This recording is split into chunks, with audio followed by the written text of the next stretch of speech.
I am the Tofu Golem. Please enjoy the video. You begin by powering down and unplugging the PC. This prevents shorts.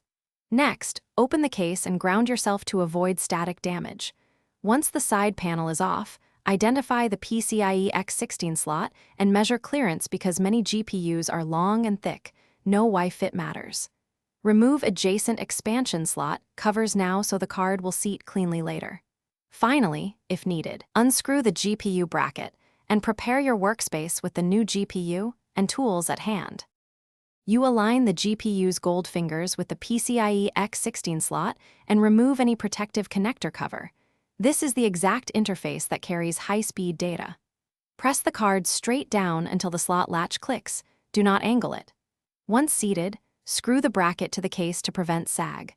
Then route and plug the correct power cables from the PSU. The card won't boot without its rated rails. Double-check connections and cable clearance before closing the case. You power on and watch for fans and post. This confirms basic power and detection. Once in the OS, install the latest vendor drivers so the card performs and communicates correctly. Drivers fix compatibility and unlock features. After a reboot, run a short stress or benchmark to verify stability.